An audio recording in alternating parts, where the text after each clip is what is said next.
वर्षा ऋतु आ गई है और वर्षा ऋतु में भी मेरे ठाकुर जी ने गायों को चराना नहीं छोड़ा। वर्षा ऋतु के बाद शरद ऋतु आई और शरद ऋतु के स्वच्छ सरोवर के जल में अनेक कमल खिले हुए हैं।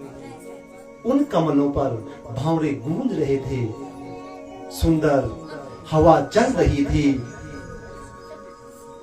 मेरे प्रभु एक वृक्ष के नीचे खड़े हो जाते हैं, कमर में जो बांसुरी रखी थी उसे निकाला। आज मन किया बांसुरी को अपने अधरों से लगाया, कोमल कोमल करांगुलियों से बांसुरी के छिद्रों को आच्छादित किया और जब बांसुरी में प्राण फूके बज उठी वेणु वृंदावन में।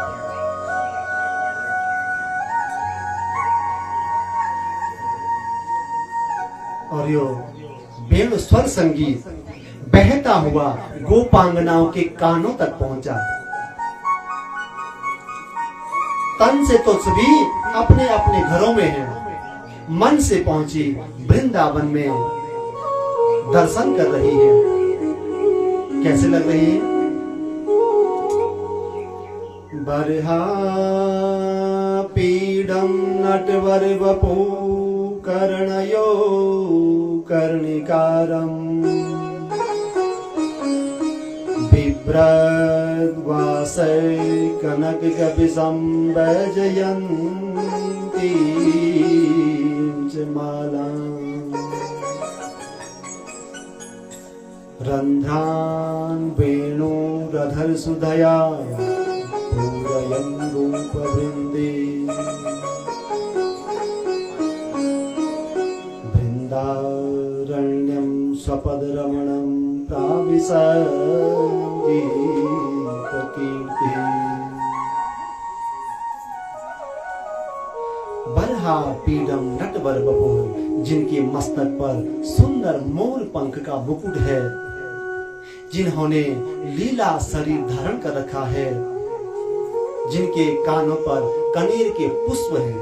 भगवान अपने एक कान पर पुष्प लगाते थे।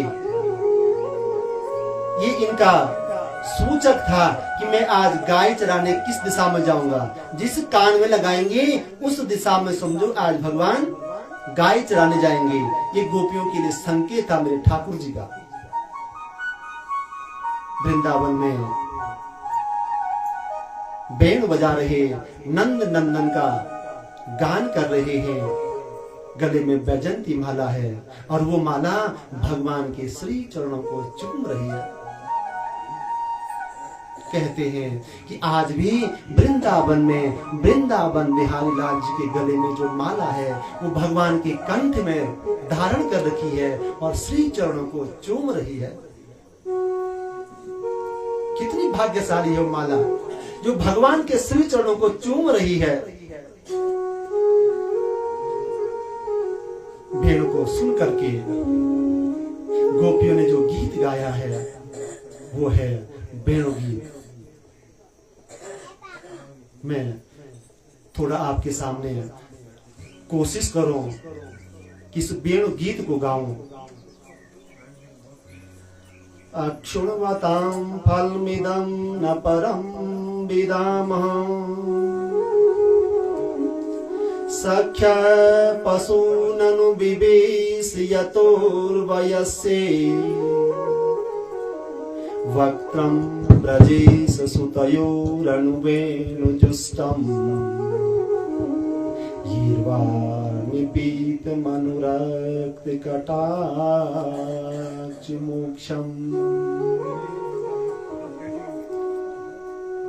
गोपियां कहती है सखी वृंदावन में वेणु बजा रहे नंद नंदन का जिन्होंने अपने नेत्रों से दर्शन किया है उन्हीं को नेत्रों का फल मिला है। इन नेत्रों का साफल्य इसी में है कि हम इन नेत्रों से श्री कृष्ण का दर्शन करें। माथे पर मोर पंख का मुकुट, गले में बैजंती माला, शरीर पर पीतांबर वस्त्र धारण कर रखे। एक गोपी बोली सखी इस वेणु ने क्या पुण्य किया होगा जो श्री कृष्ण को इतनी प्यारी है। गोप्य किमाचरदयं कुशलस्म वेणुं दामोदराधर सुधामपि गोपिकानां भुङ्क्ति स्वयं यद् वसिष्ठरसं हृदन्यो हृस्य त्वचो श्रुमुचुस्तर्वो यथार्या। क्या पुण्य किया उस वेणु ने जो कन्हैया को इतनी प्यारी है, हमेशा इसे अपने साथ ही रखते हैं, इसे कभी अपने से अलग करते ही नहीं हैं। और जब बहुत प्रसन्न हो जाते हैं तो अपने अधरों से लगाते हैं, होठों से। और वो जो वेणु है भगवान कृष्ण के अधरों का अमृत पीती है। जो अधरामृत हमको भी दुर्लभ है, वो अधरामृत वो वेणु पीती है। एक गोपी बोली, बड़ा तप किया उसने, बांस के रूप में जंगल में रही, सर्दी गर्मी वर्षा सब कुछ उसने सहन किया। फिर एक दिन वेणु बनाने वाला गया जंगल में, उसको काट कर ले आया, उसके टुकड़े टुकड़े किए, वो भी उसने सहन किए। क्यों सह रही है? कि एक दिन श्री कृष्ण मुझे अपनाएं और कभी मुझे अपने अधरों से लगाएं। इसी पुण्य का फल मिला है उसको। एक गोपी बोली, सखी ऐसी कठिन तपस्या तो बड़े बड़े ऋषि मुनि करते हैं, फिर भी उनको ये लाभ नहीं मिलता है। ये वेणु प्यारी है कन्हैया को, इसका कारण तो कुछ और ही है। बोली क्या? बोली पोली है ना, खोखली, इसके अंदर कोई कपट नहीं है, कोई राग द्वेष नहीं है। जो राग द्वेषहीन होते हैं, जिनके मन में कपट नहीं होते हैं, वो प्रभु को बहुत प्यारे होते हैं। मोहि कपट छल छिद्र न भावा, निर्मल मन जन सो मोहि पावा। एक गोपी बोली, छिद्र तो सब में होते हैं, कमियां तो सब में होती हैं, वेणु में भी छिद्र हैं, उसमें भी कमियां हैं, लेकिन उसने अपने छिद्रों को छुपाया नहीं, खोल कर रख दिया कि देखो प्रभु मुझ में इतने छिद्र हैं, मुझ में इतनी कमियां हैं। बस हम में कमियां तो हों, दोष तो हों, छिद्र तो हों, लेकिन हम उन्हें अपने इष्ट के सामने, अपने आराध्य के सामने छुपाए नहीं, खोल कर रख दें कि प्रभु देखो मुझ में इतनी कमियां हैं, मुझ में इतने छिद्र हैं, मुझ में इतने द्वेष हैं। फिर भगवान उन्हीं छिद्रों से सुंदर संगीत उत्पन्न कर देते हैं। एक गोपी बोली, सखी नहीं नहीं, मुझे तो इसका कारण कुछ और ही लगता है। बोली क्या? बोल जब कन्हैया बुलाते हैं तब ही बोलती है, जितना बुलाते हैं उतना ही बोलती है, और जैसा बुलाते हैं वैसा ही बोलती है, इसलिए कन्हैया को प्यारी है। एक गोपी बोली, ठीक है प्यारी है, पर बोलती क्यों रहती है? न सोती है न हमको सोने देती है। इस बांसुरी को नींद क्यों नहीं आती? कितनी सुविधा है इसको। ब्रज जीवन उठन के तकिया, कर फूलन से बिछावती है। अरे कन्हैया के होंठ तेरा तकिया है, वहां तूने सिर रखा है, और कन्हैया के जो हाथ हैं वो तेरा बिस्तर है, वहां तुझे सुला रखा है। और कन्हैया की नाक का जो मोती है वो तेरे ऊपर छत्र है, और कन्हैया की पलकें जो उठ रही है, गिर रही है, वो तुझ पर हवा कर रही है, पंखा कर रही है। इतना ही नहीं, जब बांसुरी बजा रहे हैं तो अंगूरे ते दबावत पाई जही, मानो तेरे पांव दबा रहे हो, सो जा सो जा। फिर भी बन बांसुरी मोदन पावती है। अरे बांसुरी फिर भी तुझे चैन नहीं है, न सोती है न हमको सोने देती है। एक गोपी बोली, सखी मैं तो वृंदावन के मोर को देख रही हूँ जो नाच रहे हैं। वृंदावनम सखी भुवु वितनोति कीर्तिम यद देवकी सुत पदाम्बुजलाद लक्ष्मी गोविंद वेणु मनमत्त मयूर नृत्यम चाग्रसान्न परतान्य समस्त सत्वम। सखी कन्हैया बंसी बजा रहे हैं और ये वृंदावन के मोर पंख फैला फैला कर नाच रहे हैं। एक तो मोर है ही सुंदर पक्षी और वो भी पंख फैला फैला कर नाच रहा हो और वो भी कन्हैया की वेणु की तान पर। कितना प्यारा लग रहा है। एक गोपी बोली, सखी क्या आपको पता है ये कन्हैया मोर के पंख को अपने मस्तक पर क्यों धारण करते हैं? सुन मुझसे। एक बार ऐसा हुआ कि नाचता हुआ मोर आया कन्हैया के पास और कहा चलो मेरे साथ। और नाचता हुआ मोर आगे आगे और कन्हैया वेणु बजाते हुए पीछे पीछे जा रहे हैं। ऐसा लग रहा था कि मानो ये मोर मेरे ठाकुर जी को ही बुलाने के लिए आया हो कि चलो एक अच्छी सी जगह ले चलता हूँ, एक सुंदर सा परिचय कराता हूँ। और नाचता हुआ मोर आगे आगे और मेरे कन्हैया बांसुरी बजाते बजाते पीछे पीछे ले आया मोर एक सरोवर के पास, नाम है प्रेम सरोवर। और उस वक्त वहां राधा जी जल भरने के लिए आई थी। वो जल भर करके जा ही रही थी कि मोर ले आया कन्हैया को उस स्थान पर, मुलाकात कराई, मिलिए इनसे, ये है वृषभान दुलारी श्री राधा रानी जी। और कन्हैया बांसुरी बजाते हुए पीछे पीछे गए। पहली बार राधा जी को देखा, पहली दृष्टि पड़ी तो क्या हुआ? जब देखी वृषभानुजा तो ही अभी चूटी हुक बंसी रह गई हाथ में, फिर न लागी फूक। बंसी यूं ही अधरों पर धरी रह गई, फूक मारना ही भूल गई, स्थिर हो गई मेरे कन्हैया। और वहां राधा जी की क्या दशा हुई? राधा जी ने देखा जिनके बारे में मैंने अपने सखियों से इतना कुछ सुन रखा था, वो आज अकेले में आकर के मिल गए और अन्वेष नैनों से राधा जी को निहार रहे हैं। अन्वेष नैनों एक टक करके बिना पलके झुकाए। तो राधा जी का शर्माना लाजमी था, हर कोई शर्मा जाता है। शर्म के मारे अपना घूंघट नीचे किया, माथे पर मटकी रखी थी। तो क्या हुआ? मटकी भर राधे जमुना तट की, बिखरी जुल्फे गल पर लटकी। मटकी वहीं थी रटना नटकी, वो आन मिले तो परे अटकी। राधा जी की जुल्फे गले पर लटक रही है।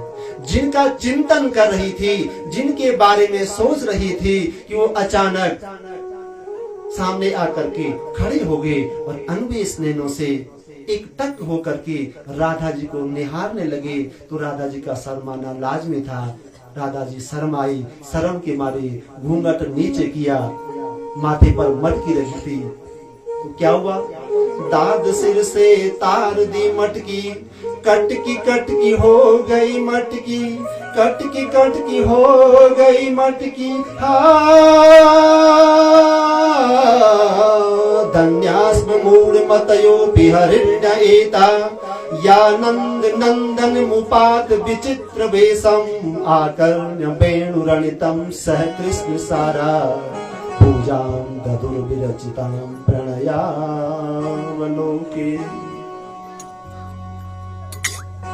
सखी, मैं इन वृंदावन के मृगियों को देख रही हूँ जो कृष्ण की वेणु को सुन करके मंत्र मुग्ध हो जाती हैं और प्रणयावलोकन करती हैं, देखती हैं। वो मृगियां अपने मृगपति के पास खड़ी हैं और अन्वेष नैनों से एक टक होकर के श्री कृष्ण को देख रही हैं कि इतनी सुंदर आवाज कहां से आ रही है। और इतनी सुंदर वेणुनाद को सुन करके जो चिड़िया हैं वो भी चहकनी बंद हो जाती हैं। एक टक देखना, ये भी नैनों के द्वारा होने वाली पूजा है। किसी को प्रेम से सुनना, कानों के द्वारा होने वाली पूजा। किसी से प्रेम से बात करना, ये मुंह के द्वारा होने वाली पूजा। तो अन्वेष नैनों से देख रही है, प्रेम से देख रही है, मानो वो मुर्गियां मेरे श्री कृष्ण की पूजा कर रही हो। एक गोपी बोली, सखी मैं इन गायों को देख रही हूँ। गावश्च कृष्ण मुख निर्गत वेणु गीता, पीयूष मुतवित कर्ण पुटे पिबन्त्यः, सावास्नुतस्तनपय कबलास्मतस्थुल्, गोविन्दमात्मनि दृशा शुक्लास्पृशन्त्यः।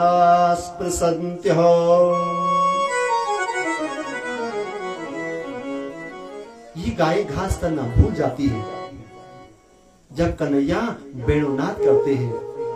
मुंह हिलना भी बंद हो जाता है इन गायों का, और चबाए हुए जो आधे तिनके हैं वो मुंह में यूं ही लटक रहे हैं, मानो समाधि लग गई हो इन गायों की। और श्री कृष्ण की वेणुनाद को अपने कानों में भर रही है। जो गोरा कनोड़ना खूब पड़ रहा चौड़ा, तो ऐसा लग रहा है कि वो गायें अपने कानों से श्री कृष्ण की वेणुनाद के अमृत को भर रही है, समाधि लग रही है गायों की। और जो गायें उस वेणुनाद के अमृत को अपने कानों में भर रही हैं, वो कहां से प्रकट होता है? तो कहते हैं वो उन गायों के थनों से दूध बन करके बह रहा है। हजारों हजारों गायें हैं वृंदावन में, और उन गायों के थनों से वो दूध अपने आप बह रहा है। यमुना है काली और दूध है सफेद। तो जब दूध की वो धारा यमुना जी में मिल जाती है तो ऐसा लगता है, तो सफेद पट्टा सा बन जाता है, और ऐसा लगता है कि आज यमुना जी ने सुंदर सफेद रेशमी साड़ी पहनी हुई हो। किनारे खड़े हैं वृक्ष, हवा चल रही है और हवा में वृक्ष हिलते हैं, और मानो वो वृक्ष नाच रहे हों। और जब वो नाच रहे हैं, जब वो वृक्ष हिल रहे हैं, तो उसके जो पर्ण हैं पत्ते और जो पुष्प हैं फूल, वो यमुना जी में गिर रहे हैं। और ऐसा प्रतीत हो रहा है कि आज यमुना जी ने सुंदर श्रृंगार किया हो, और सुंदर श्रृंगार करके अपने प्रियतम श्री कृष्ण से मिलने जा रही हो। और वो पुष्प उन तरंगों से किनारे खड़े हो रहे हैं। जब नदी बहती है तो तरंगे चलती है उसमें, तो उन तरंगों से वो वृक्ष और वो पर्ण पत्ते किनारे आ रहे हैं, मानो आज यमुना जी अपने प्रियतम श्री कृष्ण को उपहार भेंट कर रही हो। कि श्याम सुंदर आपका अभिनंदन। व्यास जी कहते हैं कि जो ये यमुना की तरंगे हैं, ये यमुना जी की बाहें हैं, हाथ हैं, और इन हाथों से वो पर्ण पत्ते और वो फूल श्री कृष्ण को भेंट कर रही है। धन्य है यमुना। लो यमुना महारानी की। नद्यस्तदा तदुपदार्य मुकुंद गीत, मावर्त लक्षित मनो भवभाग्न वेगा, आलिंगनम स्थगित मूर्मिभुजे मुरारे, गृह्णन्ति पादयुगलम् कमलोपहारा।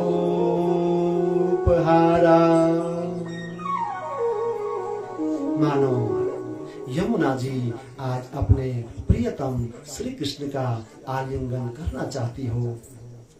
बोलो यमुना मैया की जय। एक सखी बोली, प्रायो बताम विहगा मुनयो वनेस्मिन् कृष्णे चितं तदुदितं कलवेणुगीतम् आरुह्य ये द्रुमभुजान् रुचिरप्रवालान् शृण्वन्त्यमीलितदृशो विगतान्यवाचा।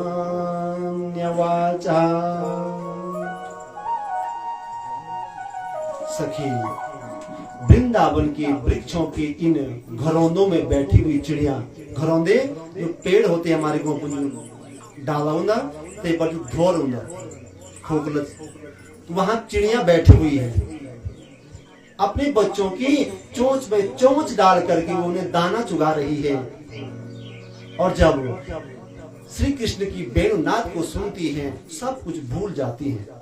कभी इस तरफ करके, कभी इस तरफ करके देख रही है कि इतनी सुंदर आवाज कहां से आ रही है, और इतनी सुंदर आवाज को सुन करके जो कोयल है वो भी गाना भूल जाती है, चिड़िया चहकने भूल जाती है। प्रायो बताम मुनयो वनेस्मिन्, प्रायो बताम विहगा मुनयो वनेस्मिन्। ये बड़े बड़े ऋषि मुनि हैं, बहुत वर्षों तक इन्होंने नाक पकड़ पकड़ करके, आंख बंद बंद करके जंगल में तपस्या की है, और फिर भी इन्हें श्री कृष्ण की एक झलक नहीं मिली। और आज ये वृंदावन में पक्षी बन करके नंद नंदन के दर्शन करने आए हैं। वेणु गीत के एक एक श्लोक में कन्हैया की वेणुनाद सुनाई देती है। अब जिसका गला अच्छा हो वो अगर वेणु गीत को गाए तो सब रो लेंगे, लेकिन हमारा गला तो बिल्कुल फूटा हुआ है। जय जय श्री राधे श्याम। एक गोपी बोली, सखी मैं तो वृंदावन पर मंडराए इन बादलों को देख रही हूँ। ये बादल नहीं, ये वैष्णव है। जब कन्हैया को धूप लगती है, गर्मी लगती है, तो ये बादल कन्हैया के ऊपर आ जाते हैं, छाया करते हैं, और ऐसा लगता है कि मानो कोई सेवक छाता लेकर के भगवान के पीछे पीछे चल रहा हो। और जब बहुत गर्मी लगती है तो हल्की हल्की बूंदाबांदी शुरू कर देती है, जय घोष कर देती है, कड़कते हैं बादल, मानो जय घोष कर रहे हो, शंखनाद कर रहे हो, अभिषेक कर रहे हो। सखी, ये बादल नहीं, ये वैष्णव है, भगवान के परम भक्त है। एक गोपी बोली, सखी हमसे ज्यादा भाग्यशाली तो ये भिल्ल कन्याएं हैं, भिल्लनियां हैं। भिल्ल कन्याएं बोलते हैं जो झारखंड में, जिनको हम आदिवासी कहते हैं। आदिवासी तो आपने सुना ही होगा, छत्तीसगढ़ में, झारखंड में। तो एक गोपी कहती है, सखी हमसे ज्यादा भाग्यशाली तो ये भिल्ल कन्याएं हैं, ये भिल्लनियां हैं। जब कन्हैया वेणु बजाते हैं तो ये भिल्ल कन्याएं वृक्षों के पीछे छुप छुप करके, झाड़ियों के पीछे छुप छुप करके अपने हाथ पीछे कर रही है। हाथ पीछे क्यों कर रही है? कि हम कन्हैया को देख लें, लेकिन वो हमें न देखें। यदि वो हमें देखेंगे तो वेणुनाद करना बंद कर देंगे, बांसुरी बजाना बंद कर देंगे। इसलिए छुप छुप करके झाड़ियों के पीछे से, वृक्षों के पीछे से देख रही है। गायों के पीछे बढ़िया सी तान छेड़ते हुए पूरे वृंदावन को संगीत में नहलाते हुए मेरे श्री कृष्ण जा रहे हैं। और वो भिल्ल कन्याएं दर्शन कर रही है छुप छुप करके। और जब भगवान वहां से वेणुनाद करके चले जाते हैं तो जिस जिस मार्ग से श्री कृष्ण गए वहां हरी हरी घास उगी हुई है, जंगल में हरी घास रहती है। तो उस हरी हरी घास में श्री कृष्ण के जो पद चिन्ह हैं, जो लाल लाल कुमकुम है, वो लग जाती है। और वो भिल्ल कन्याएं दौड़ती हुई भागती हुई उस घास से वो लाल लाल कुमकुम चुरा करके अपने माथे पर और अपने हृदय पर लगाती है। हमसे तो लाख गुना भाग्यशाली है वो भिल्ल कन्याएं, वो आदिवासी कन्याएं, जिनको भगवान श्री कृष्ण के चरणों की कुमकुम अपने माथे पर लगाने को मिली, अपने हृदय पर लगाने को मिली। एक गोपी बोली, हंताय मद्रबला हरिदास वर्यो यद राम कृष्ण चरण स्पर्श प्रमुद। हंताय मद्रबला हरिदास वर्यो यद राम कृष्ण चरण स्पर्श प्रमुद। मानं तनोति सहगो गणयोस्तयोर्य पानीय सूर्य बस कंद मूले।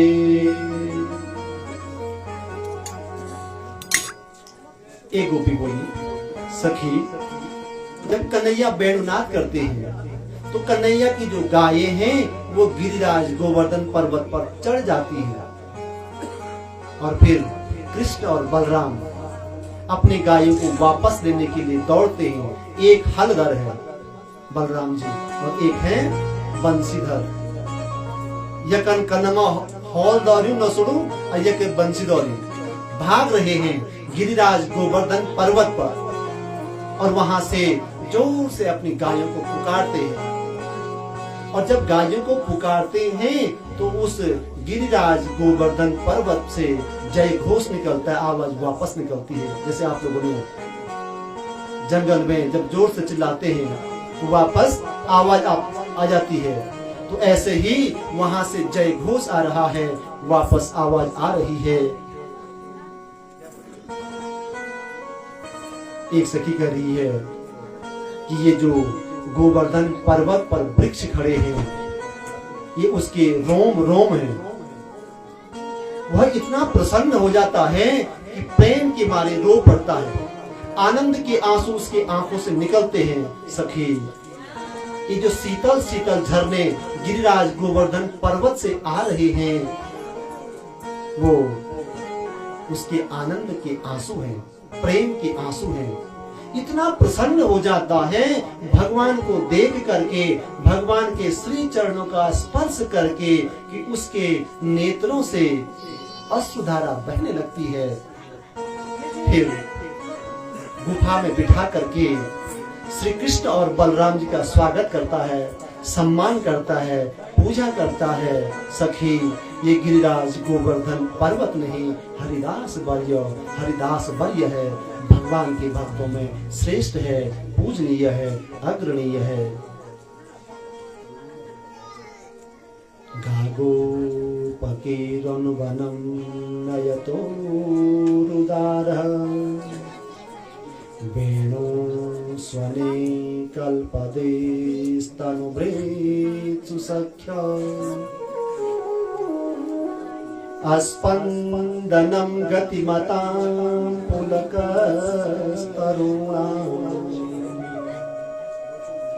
निर्योगपाशकृतलक्षणयोगचित्तम्।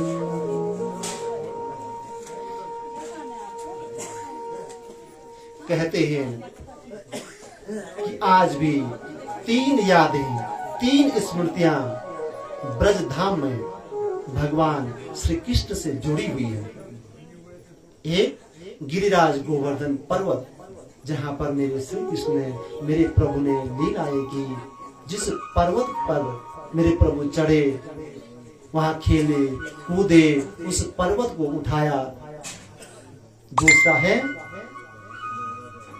यमुना मैया जहां मेरे ठाकुर जी ने अनेक लीलाएं की हैं।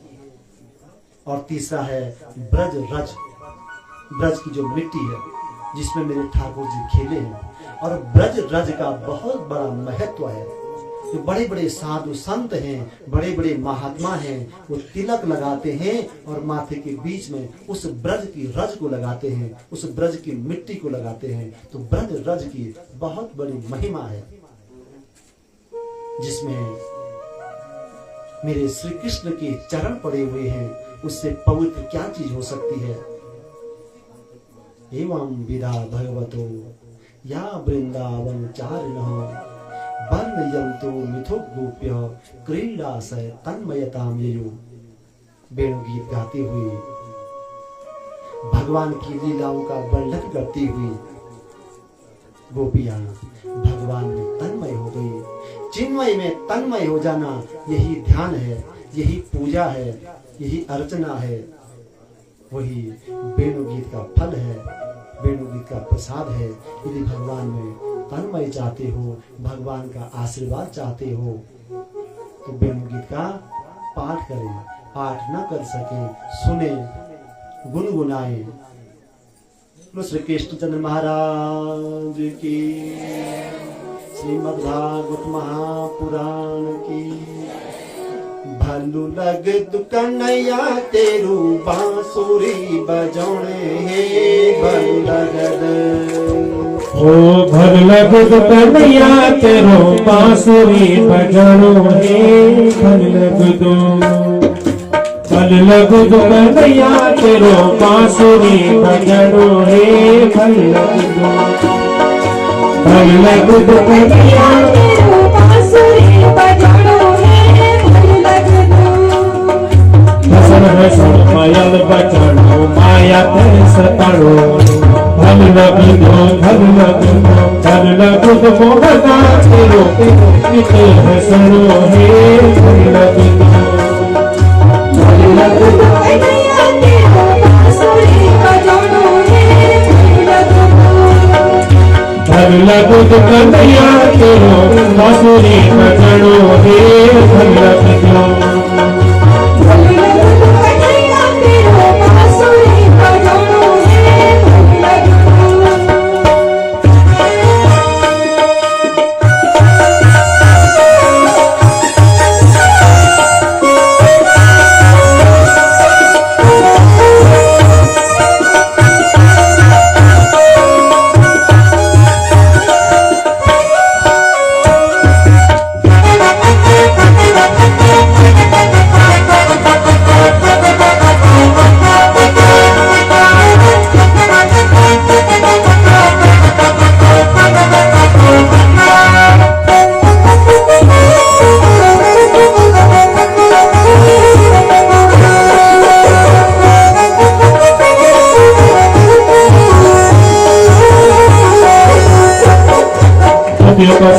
रस रचाए धन का संग माखन चोराए, बुद्धि का संग रस रचाए धन का संग माखन चोराए।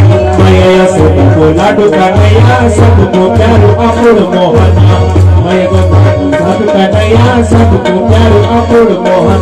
मोहन मोरत सागर सूरत मोरे पखेड़ा गणो, भल लग दो भल लग दो भल लग दो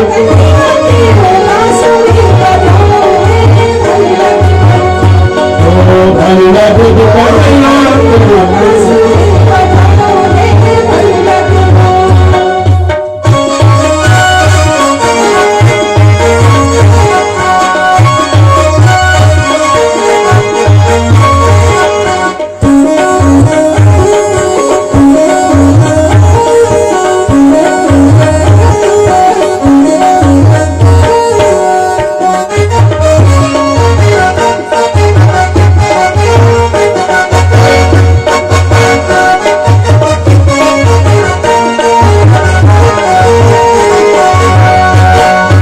कालिया सबक सिखाई उंगली में पर्वत उठाए, कालिया सबक सिखाई उंगली में पर्वत उठाए। उतना का कारण हरि ने तुमसे पर लोक पहुँचाए, उतना का कारण हरि ने तुमसे पर लोक पहुँचाए। मोहनी मूरत सागर सूरत बांसुरी बजानो, भल लग दो भल लग दो भल लग दो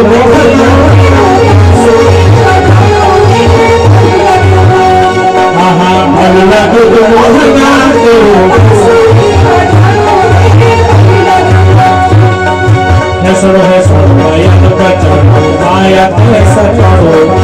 भल लग दो भल लग दो भल लग दो मोहना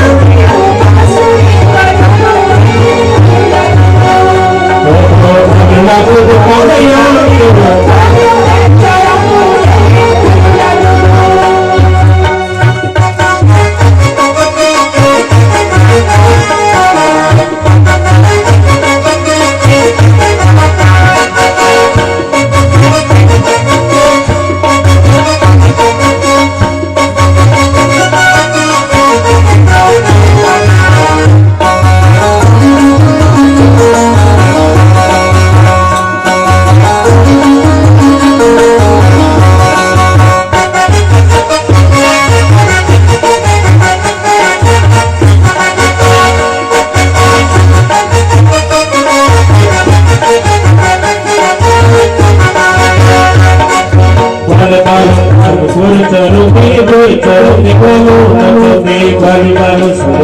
चलो